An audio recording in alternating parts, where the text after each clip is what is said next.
In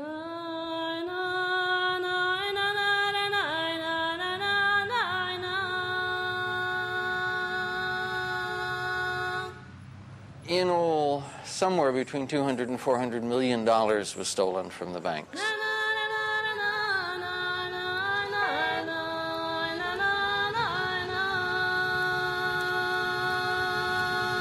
The Treasury at the time was paying a lot of money to bail out these banks, and people were, saying, well, why? What are we paying? Who are the people who got these monies? Somebody stole these monies.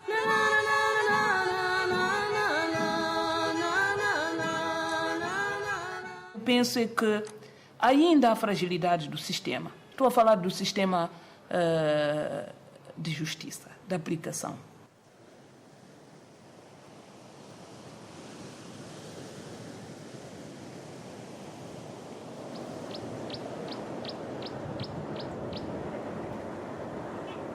Mozambique, 2004.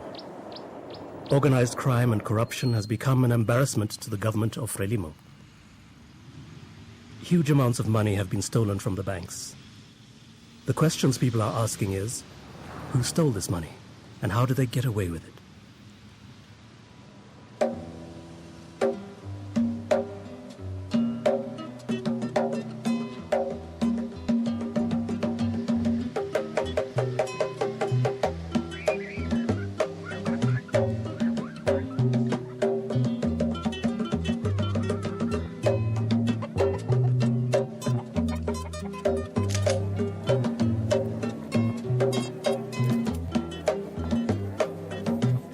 Don't have a judicial system that can come to defend and enforce the interests of either the borrowers or the lenders.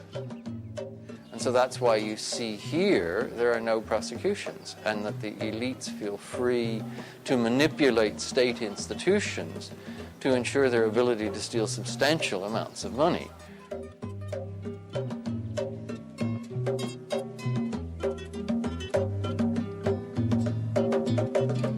To tackle the problem of organized crime, an anti-corruption law has recently been passed by Parliament, and to help enforce it, an anti-corruption unit has been formed. Isabel Rupia, head of this unit, has a difficult task ahead.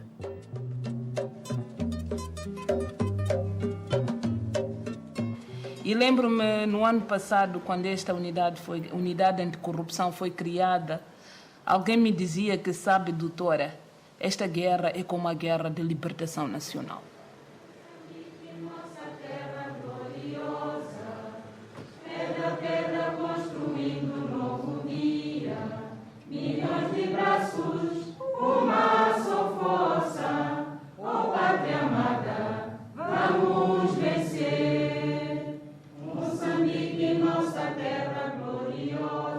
As a new wave of law students celebrate their graduation, they are addressed by Judge Trendade, a senior judge known for campaigning to reform the legal system.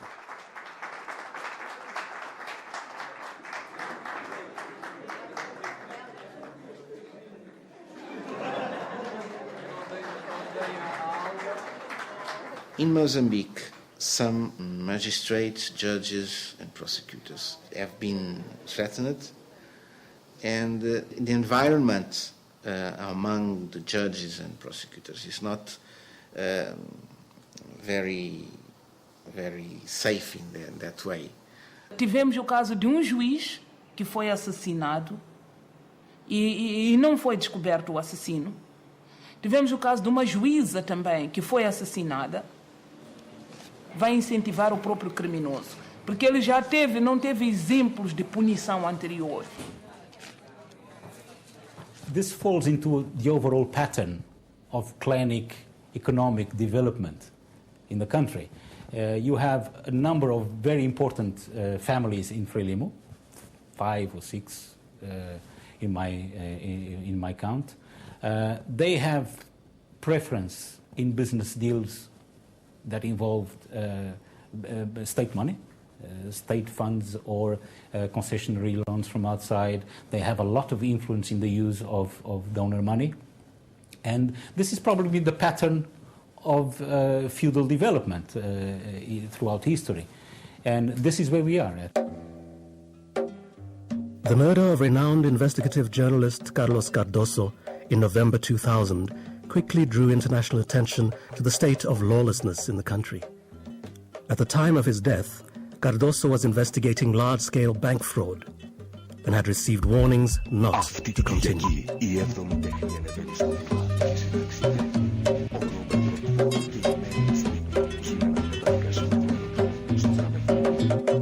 I think that Carlos, through his word, became a very powerful man, and a too powerful man in Mozambique.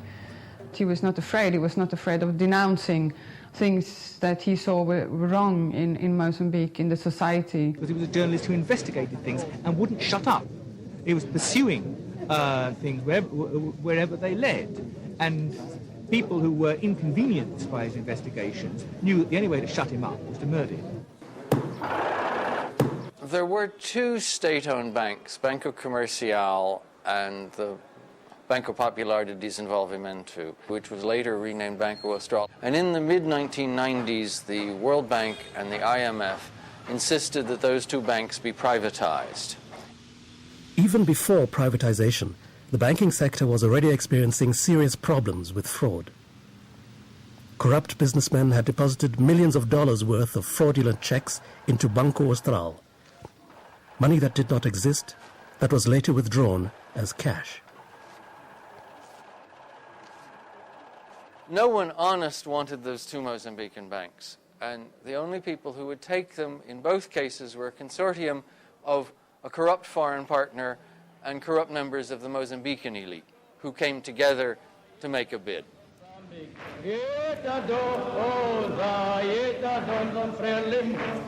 The Frelimo of Samora Machel had been intolerant of dishonesty amongst officials and people in power.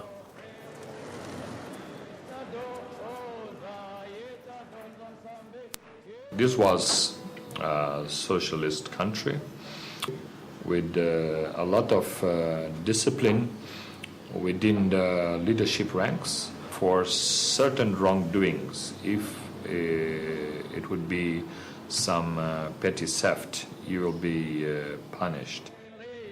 When Mozambique gained independence from Portuguese colonial rule in 1975, the apartheid regime in South Africa, along with the United States government, financed a civil war that would prevent Frelimo from building a fairer society for ordinary Mozambicans.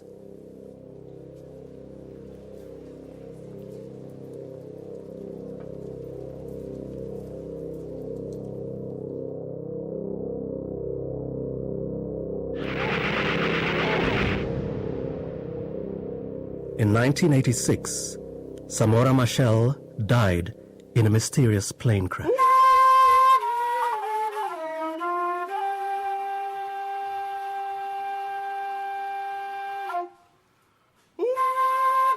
As the war with South Africa got worse, the destruction here got really massive. Perhaps a third of the population was displaced. 1 million people died in this war. And Mozambique became increasingly dependent on foreign assistance, foreign loans.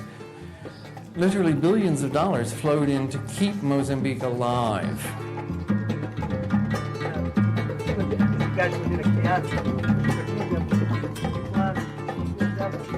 Civil war forced Mozambique to open its investment. Two things became imperative to engage this help: a United Nations-led peace plan that would end the war, and the selling off of state-owned industry and services.